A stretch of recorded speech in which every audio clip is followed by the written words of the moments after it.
그러나 마지못해 허락하셨는데 이어서 왕으로 세울 사람을 찾아 나가십니다. 하나님은 치밀한 손길로 잃어버린 나귀를 찾아 나선 사울을 인도하고 계십니다.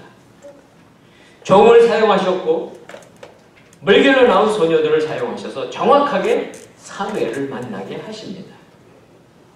하나님의 일상적인 사건들을 통해서 위대한 일을 이루어 가시는 거죠. 하나님의 구원의 역사, 구속의 역사는 위대합니다. 그러나 우리들 가운데 사소한 그러한 일들, 우리 눈에 보이는 사소한 일들을 통해서 이루어가고 계시는 것입니다. 성경에도 보면은 모세, 출애굽의 위대한 지도자죠. 그는 사소한 일을 매일 하는 양을 치는 그 일을 하다가 떨기나무 가운데서 말씀하시는 하나님을 만납니다. 부르심을 받습니다. 사사시대의 기도원은 그가 밀을 타작하는 늘 하던 일을 하는 가운데 그 숨어서 하던 포도주 틀에서 천사의 방문을 받습니다. 그렇게 해서 민족을 구원하는 일을 하죠. 하나님의 섭리는 오늘날도 동일합니다. 우리들이 행하고 있는 매일 하는 일들, 작은 일들, 일상적인 일들을 통해서 우리들을 찾아오시고 우리들 곁에 가까이 와 계신 것을 깨닫게 하십니다. 이러한 하나님의 섭리, 우리들에게 동일하게 역사하고 있음을 믿으시기를 바랍니다. 아무 일도 일어나는 것 같지 않고 우리 혼자 그냥 사는 것 같지만 하나님께서 함께 해주시고 하나님께서 우리들의 미래를 열어주시고 계심을 믿으시기를 축원합니다. 그러기에 우리는 실망하면 안 돼요. 많은 어려움 속에서도 포기하면 안 됩니다. 또 꿈을 가지고 또 달려가는 저와 여러분 되시기 바랍니다. 1절입니다. 1절 같이 읽습니다. 시작. 그러고 나서 사무엘은 기름병을 가져다가 사울의 머리에 붓고 입을 맞추며 말했습니다. 여호와께서 당신에게 기름 부어 그 유업을 다스릴 지도자로 삼으셨어. 엄청난 선포입니다.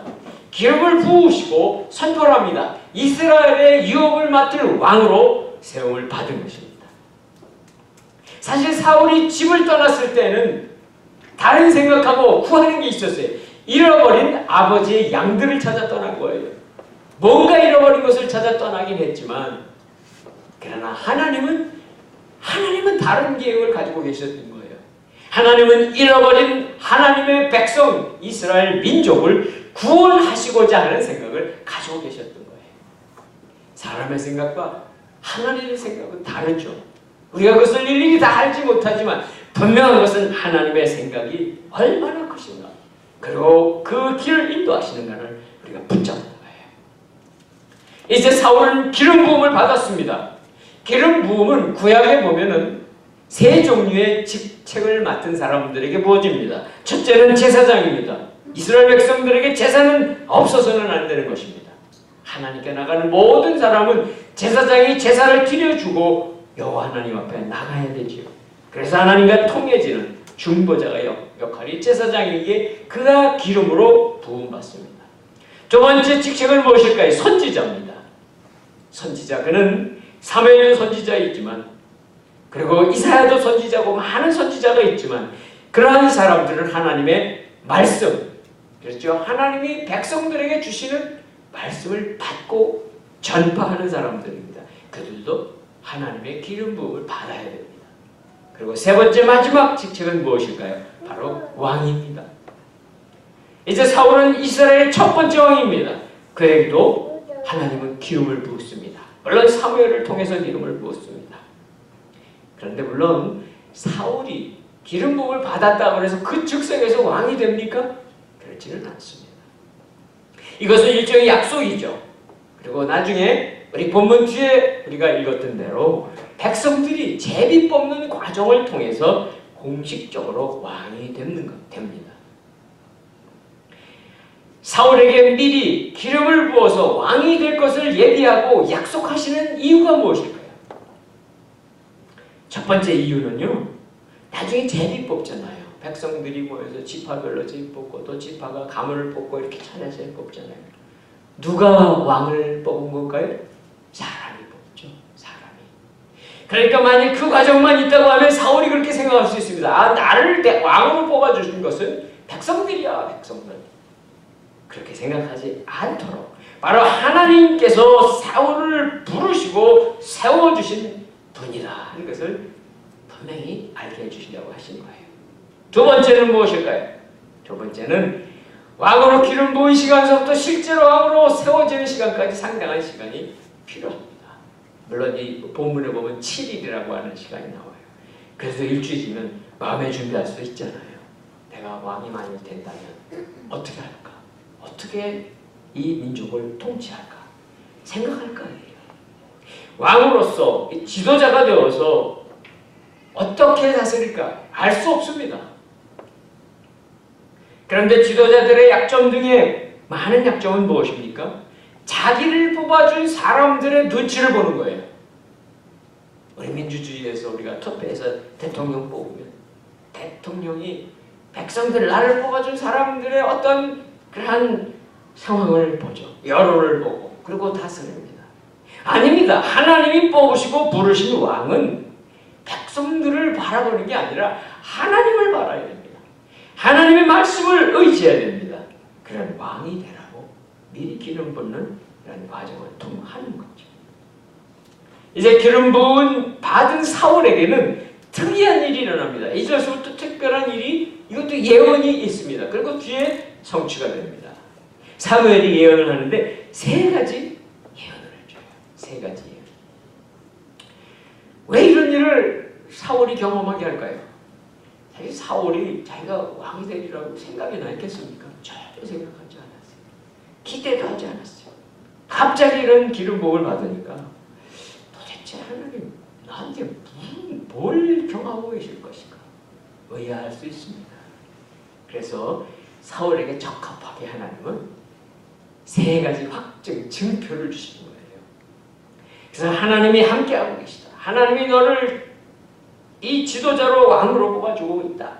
이런 것을 확증해 주는데 첫 번째는 무엇일까? 2절에 보니까 첫 번째 예언이 이거예요. 이제 집으로 돌아가는데 사울이 그렇게 찾고 있던 아버지의 나귀를 다 찾아놨다는 거예요.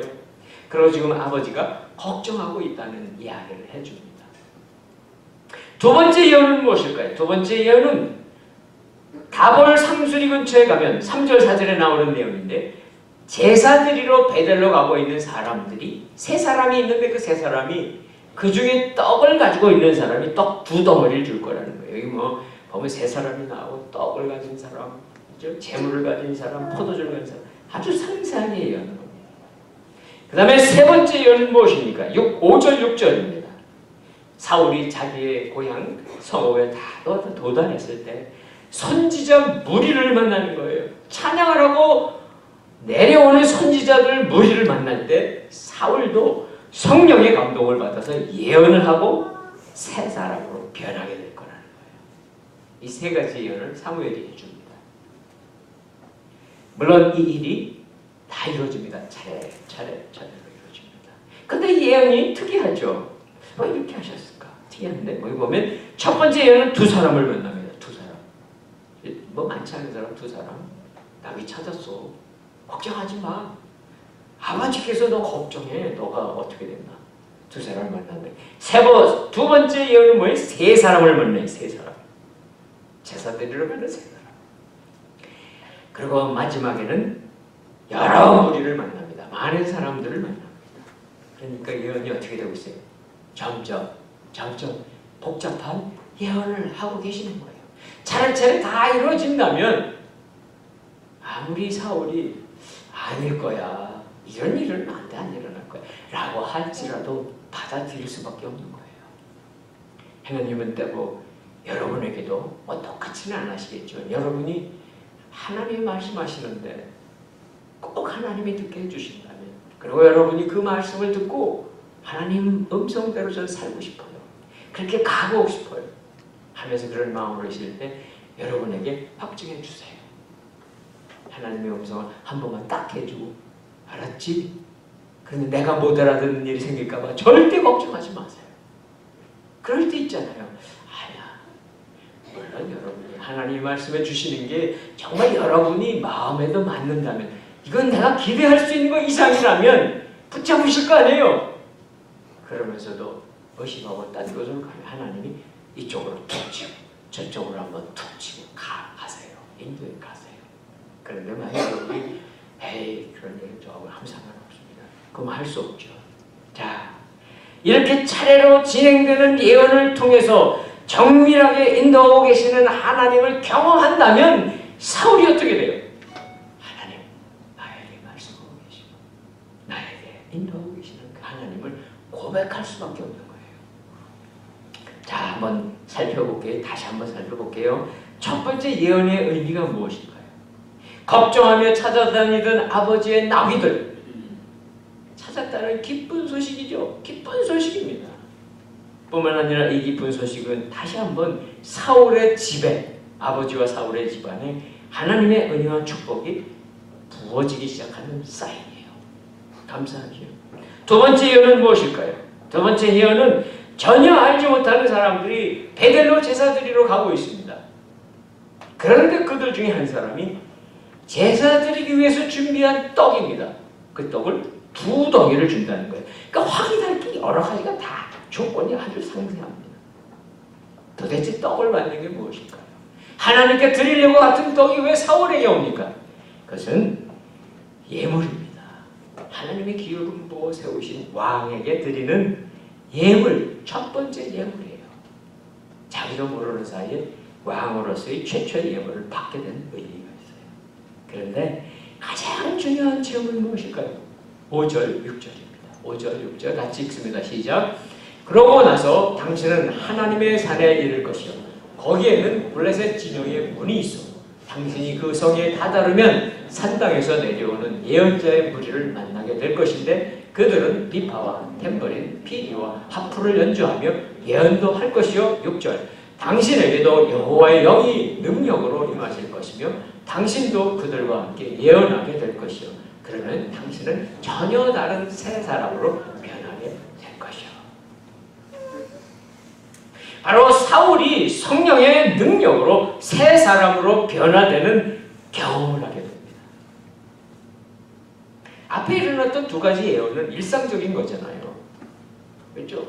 모르는 사람이면 만나서 예언해주고 양 찾았다, 나귀 찾았다고 얘기해주고 또 모르는 사람이면 떡덩어리 주는 거 받은 건데 뭐 일상적인 자연적인 일입니다. 그런데 이 세 번째 예언은 영적인 체험입니다. 초자연적인 사건입니다. 잘 일어나지 않는 일이에요. 특별히 사울이라고 하는 사람의 성격에도 어울리지 않습니다. 사울에게는 전혀 가능성이 없었던 일이 일어나는 거예요. 여러분도 나에겐 그런 일이 안 일어날 거야. 나는 성격상 하나님이 여러분을 찾아오실 때도 여러분 성격에 맞춰서 찾아오시는 걸 아셔야 돼요. 다른 사람이 찾아오신 방법으로 나에게도 찾아와 달라고 그렇게 간절히 안 하셔도 돼요. 그냥 간절하게 하나님 나에게 찾아오신 지표를 보여주세요. 말씀해 주세요. 그러면 여러분에게 가장 적합하게 오세요.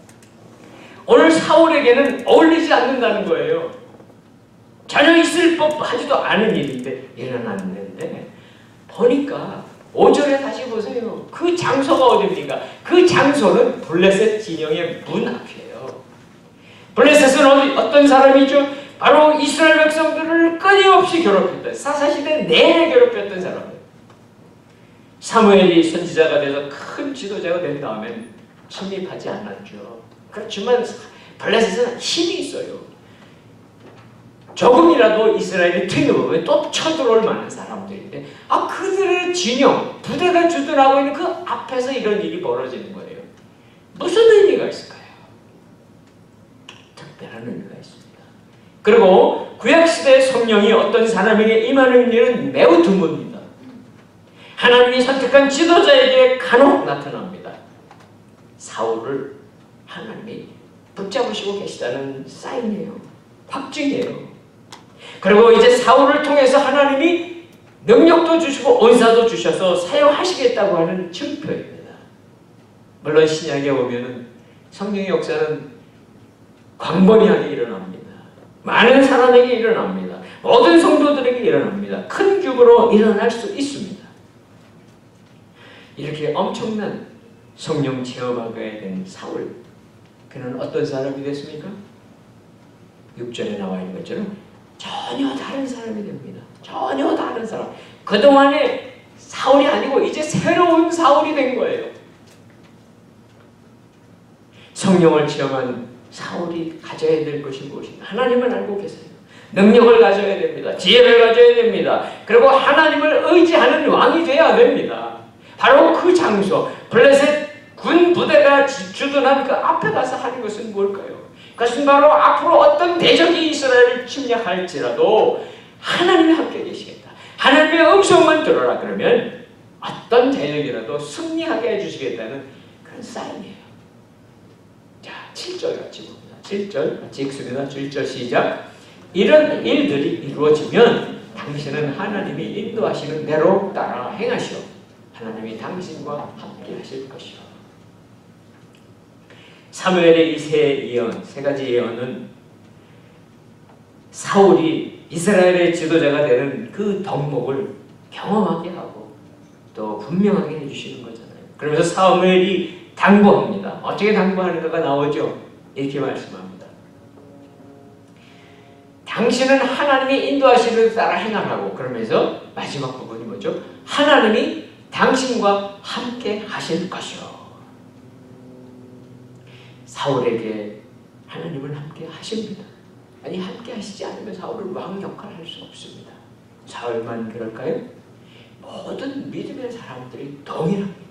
오늘 우리 모두에게도 동일한 하나님의 음성이 들리기를 바랍니다. 우리 한번 옆에 있는 사람에게, 여러분이 사무엘이 돼서 사울에게 얘기해 주신 것처럼 한번 옆에 계신 분에게 얘기해 주세요. 뒤에 있는 분한테 얘기해 주세요. 이렇게 얘기해 주세요. 하나님이 당신과 함께 하십니다. 얘기해 주세요. 아멘? 아멘입니다. 하나님이 우리와 함께 하시지 않는다면 우리의 신앙생활이 어디로 흘러갑니까? 엉뚱한 데로 갈 거예요. 하나님이 우리와 함께 하시니까 우리를 믿음으로 용기 있게 이렇게 도와주시는 거예요. 이 말씀은요, 우리가 가지고 있는 의심, 우리가 가지고 있는 두려움, 우리가 가지고 있는 어떠한 연약함들이 다 떠나게 하시는 하나님의 약속입니다. 8절 9절에 보니까 약속해 주신 그대로, 예언해 주신 그대로, 사무엘을 통해 예언해 주신 그대로 이루어져요. 성취됩니다. 8절 9절 그대로 이루어집니다. 이제 10절 보시면 좋겠습니다. 10절입니다. 10절 같이 읽습니다. 10절 시작. 그들이 기브아에 도착하자 예언자 무리가 사울을 맞았습니다. 하나님의 영이 능력으로 사울에게 임하자 사울도 그들과 함께 예언하게 됐습니다. 사울이 성품이 원래 어땠을까요? 내성적이었고 사람들 앞에 잘 나서지 않는 그러한 성품이었을 사람입니다. 그랬던 사람이 완전히 바뀌어서 어떻게 됐다고 오늘 말씀하고 계시죠? 선지자들을 만났는데, 그렇죠? 예언자 무리, 선지자 무리입니다. 선지자 무리를 만납니다. 그럴 때에 하나님의 영이 사울에게 임해서 완전히 새 사람이 되는데, 예언하는 거예요. 예언. 예언은 하나님의 말씀을 전하는 것이죠. 이 모습을 누가 보고 있습니까? 그 동네 사람들, 바로 사울의 고향 사람들, 동네 사람들이 다 보고 있습니다. 아니, 우리가 함께 보았던 사울, 그런 농사 짓던 사람이에요. 촌 사람이에요. 함께 우리와 살던 사람인데 어떻게 선지자가 됐어? 이해할 수 없는 일을 보여주는 것입니다. 그래서 동네 사람들이 놀라기도 했지만 조롱합니다. 조롱해. 11절 12절 오면 조롱해. 조롱해. 그래서 어떻게 나중에 조롱하는 거면 사울도 선지자 중에 있느냐. 이 유명한 구약의 속담이에요. 사울도 선지자 중에 있어?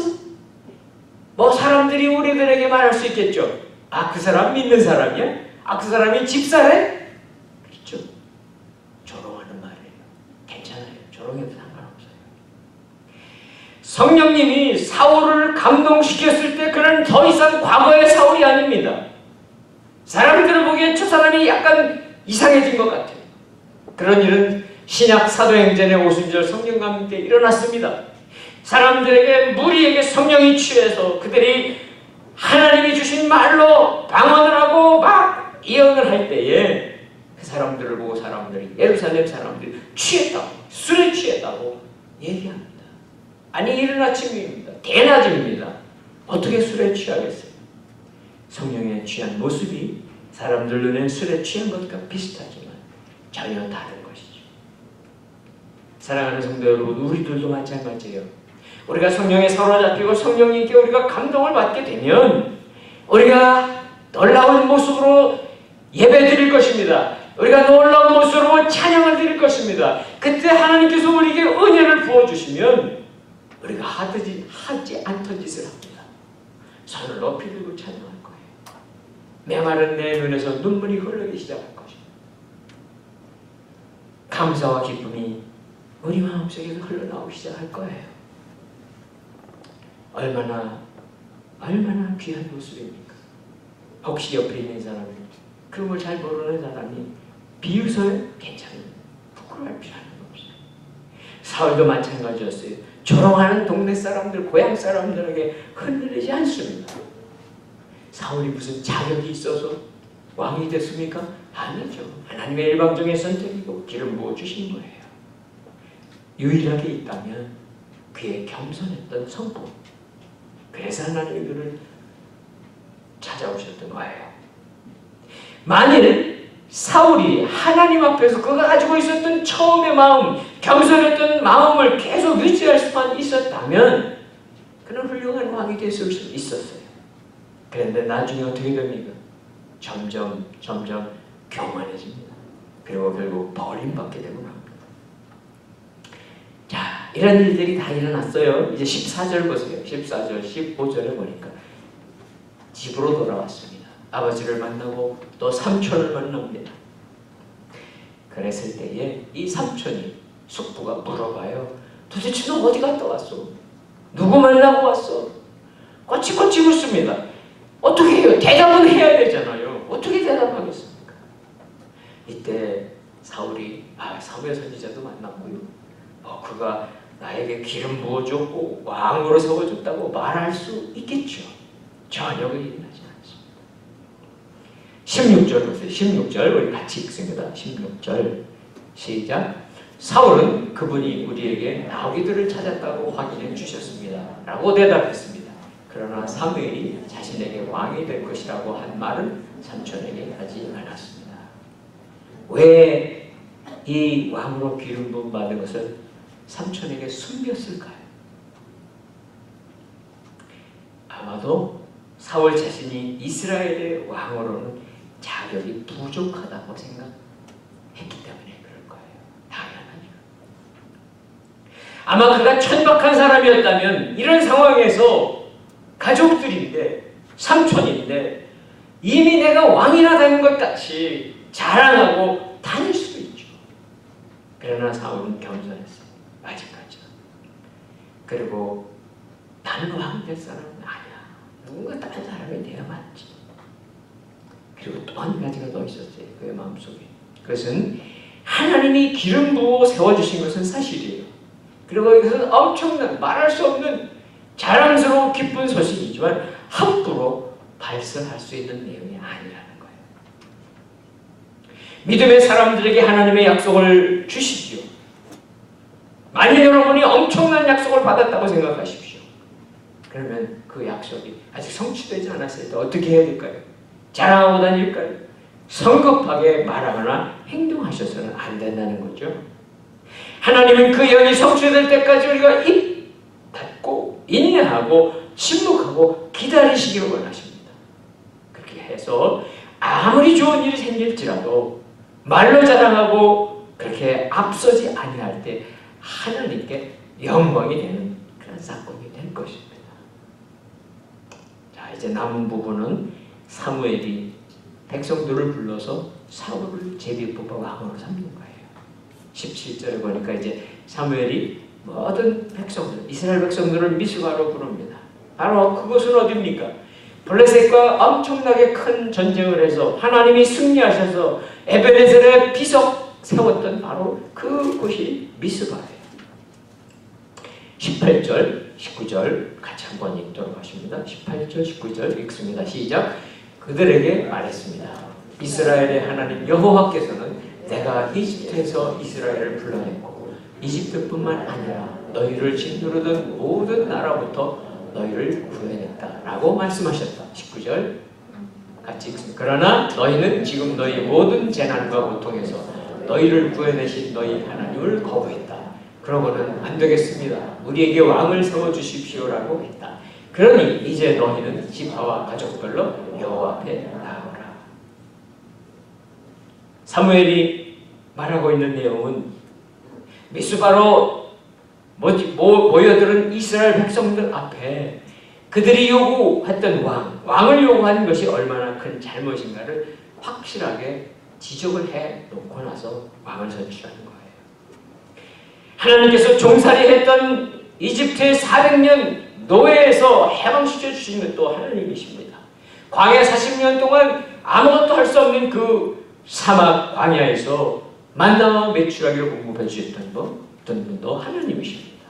그리고 가나안의 수많은 전쟁을 통해서 강한 민족들을 다 승리하게 하신 분도 하나님이신데, 그런데 그 시대가 끝나고 사사시대가 되면서 이스라엘 백성들은 끊임없이 하나님을 배신하는 역사를 반복합니다. 여러분이 사사기를 읽어보면 주제는 한 가지예요. 하나님은 은혜를 부어주시고 이스라엘 백성들은 배신을 하는 그것이 계속 반복되는 것이 사사기예요.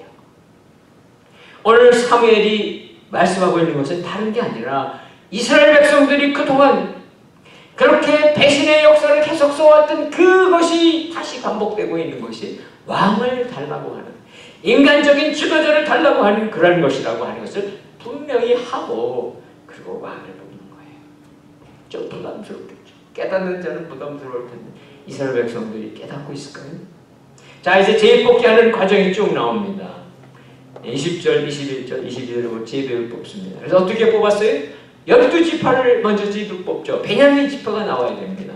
또 베냐민 지파 중에서 가문별로 나와서 또 가문 중에 기스의 가문이 뽑혀야 됩니다. 기스의 자녀들 다 나와서 기스의 가족 중에서 드디어 사울이 뽑힌 거예요. 제비는 사람이 뽑습니다. 이스라엘 백성들이 다 와서 제비 뽑았단 말이에요. 그렇지만 하나님이 섭리하심으로 너무나 정확하게 그랬죠. 어떻게 이렇게 될 수가 있어요? 여러분들이 확률 2분의 1, 50대 50, 2분의 1 되면 되고 안 되면 말고, 이건 더 어려운 확률이죠. 그렇죠? 12분의 1 곱하기 또 몇십 분의 1 곱하기 계산할 필요는 없지만 어떻게 하나님이 하시냐고요? 하나님은 뭐든지 하세요. 제비를 뽑으셔서, 사람이 제비를 뽑지만 하나님이 택하게 해주신다. 근데 여러분들이 이것만 더 붙잡고 잘못 적용할까봐 제가 얘기를 해드립니다. 여러분은 아니에요. 여러분, 하나님이 여러분에게 제비 뽑아라고 얘기하시지 않는 한 아니에요. 제가 한국에서 신앙생활할 때, 제가 직장생활할 때에 우리 후배면서 같이 신앙생활하던 그러한 집사가 있었어요. 김 집사라고 있었는데, 신앙 정말 열심히 해요. 기도도 많이 하시고. 근데 그 아들이 말썽꾸러기예요. 말썽꾸러기. 그래서 학교에도 잘 적응 못하고, 그래서 이 아이를 대안학교를 보낼 거냐 안 보내야 될 거냐 계속 기도하는데 하나님 대답을 안 하시는 거예요. 응답을 안 하시는 거예요. 그래서 할 수 없이 부부가 둘이 앉아서 제비를 뽑았다는 거예요. 여러분도 그렇게 하고 싶을 때 있을 거예요. 그러나 저는 마음이 무거웠어요. 왜냐고요? 아니, 내가 마음대로 제비 만들어서 뽑으면 하나님의 뜻이 나와요? 아니에요. 하나님이 제비 뽑으라고 했으면 하세요. 우리들에게 성경 가운데서 제비를 뽑는 일이 이렇게 흔히 있는 일은 아니에요. 그러나 뽑게 하실 때가 있고 그렇지 않을 때가 있어요. 자, 보세요. 왕을 뽑았습니다. 드디어 확률적으로 보면 엄청난 확률을 통과하고 사울을 뽑았는데 이제 왕으로 세워야 되잖아요. 없어요, 없어. 아무리 뒤져봐도 없습니다. 당사자가 없는 거예요. 아니 보통 사람 같으면 조마조마하게 기다리다가 야 내가 드디어 뽑혔다. 사람들 앞에 환호하는 사람들 앞에 같이 있어야 되는데 없어졌어요. 나와서 당선 소감도 얘기해야 되고 내가 왕후를 이렇게 잘하겠습니다 얘기도 해야 됩니다. 없어요 당사자가. 그래서 사무엘과 백성들이 하나님께 기도합니다. 도대체 어디 갔습니까? 사울이 어디 갔습니까? 하나님이 말씀하세요. 22절에 보면 그 사람이 짐짝 쌓아놓은 그 사이에 숨었어. 23절, 24절 같이 읽습니다. 23절, 24절 같이 읽습니다. 시작! 사람들이 달려가 사울을 데려왔습니다. 사울이 백성들 사이에 서자 그는 다른 사람들보다 어깨 위만큼이나 더 컸습니다. 사무엘이 모든 백성들에게 말했습니다. 너희는 여호와께서 선택한 사람을 보라. 모든 백성 가운데 이만한 사람이 없도다. 그러자 백성들은 우리 왕 만세를 외쳤습니다. 드디어 사울이 왕이 됐어요. 자, 왜 사울이 숨었을까요? 숨은 이유는 내가 숨어있으면 제비 뽑기하다 아니면 딴 사람 뽑겠지 그런 마음이 있었어요. 자신이 없었어요. 기름 부음 받은 건 분명하지만 다른 사람 뽑겠지. 겸손한 모습이기도 하고 어쩌면 이 상황, 난감한 상황을 모면하고자 하는 생각일 수도 있습니다. 그러나 숨어있다고, 짐짝 속에 숨어있다고 하나님이 모르시겠습니까? 하나님이 누구를 택하시고 부르시면 숨어있어도 소망없어요. 소용없어요. 어디로 가도 소용없어요. 우리가 이곳에 샌디에고에 와 있으니까 하나님 나 모르실 거야. 내가 한국에 있으면 아실지 몰라도 하나님이 다 찾아내십니다. 하나님의 손에 붙들리면 그냥 저 여기 있습니다. 감당할 수 없는 일이라도 그냥 순종하면 나가시면 됩니다. 사무엘이 여호와의 택하신 왕임을 선포할 때 대부분의 백성들은 환호성을 지르습니다. 자기들이 원하는 왕을 얻었으니까. 그러나 한편에서는 그의 왕됨을 인정하지 않고 비웃는 사람들이 있었어요. 26절, 27절 같이 읽습니다. 26절, 27절 시작! 사울도 기브아에 있는 자기 집으로 돌아왔습니다.